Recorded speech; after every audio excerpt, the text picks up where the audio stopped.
Ito po si Father Albert Swatenko, ang pura paroko po ng Nuestra Señora de la Asuncion Parish. Ang simbahan po na nasa inyong likuran, nasa aking likuran, ito po ang Nuestra Señora de la Asuncion Parish.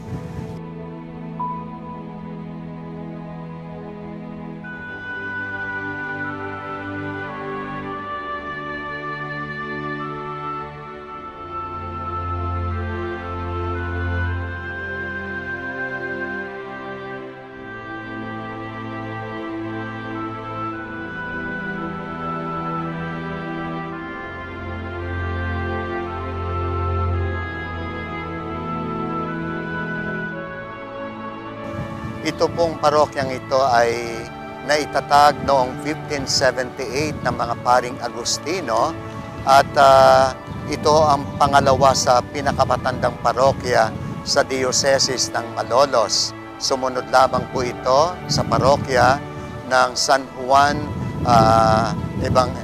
Juan Bautista sa Kalumpit.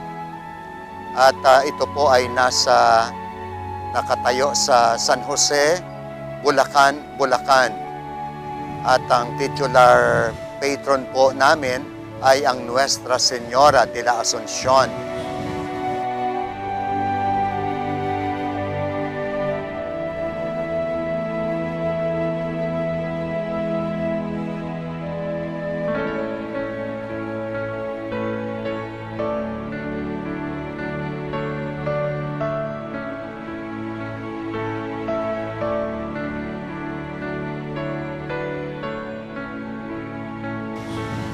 Ang buong simbahan pong ito ay nagdaan sa iba't ibang struktura at arkitektura dahil na rin sa iba't ibang panahong nagdaan.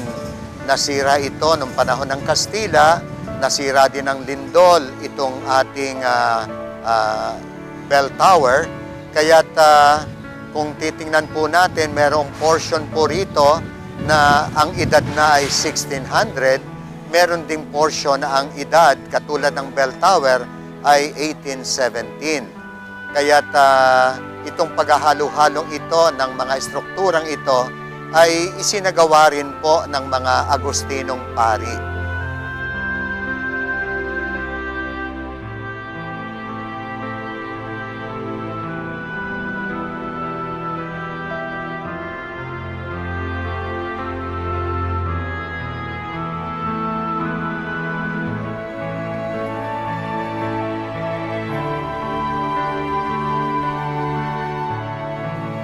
Ang simbahan pong ito ay naging bahagi na ng istorya o kasaysayan ng atin pong bansa sapagkat dito po sa bayan ng Bulacan, isinilang po ang ilang mga kinikilala nating mga bayani at dito rin po sila nabinyagan.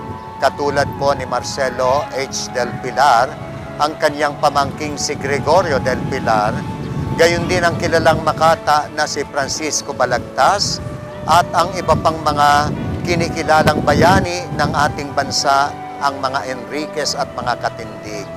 Kaya't naging napakamakasaysayan ito pong simbahang ito kung paanong makasaysayan ang bayan ng Bulacan.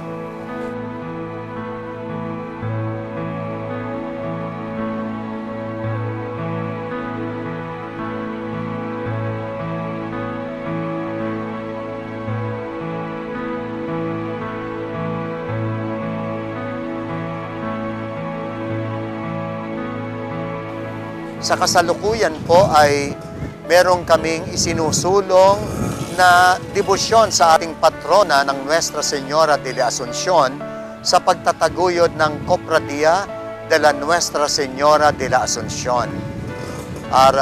Linggo-linggo, tuwing Sabado, pagkatapos po ng misa, meron kaming debosyon, nobena para sa Nuestra Señora de la Asuncion.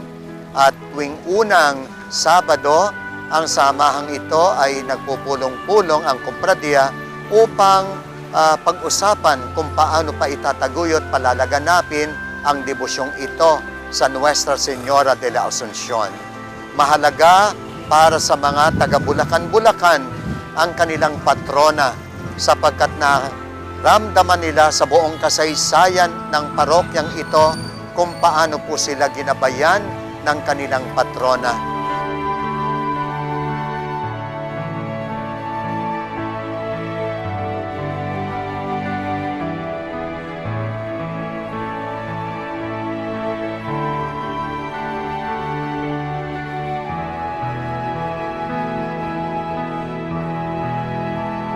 Sana po kayo ay bumisita dito po sa aming parokya at nang sa gayon sama-sama tayong magkaisa sa pagtataguyod, pagpapalaganap ng debosyon sa Nuestra Señora de la Asunción.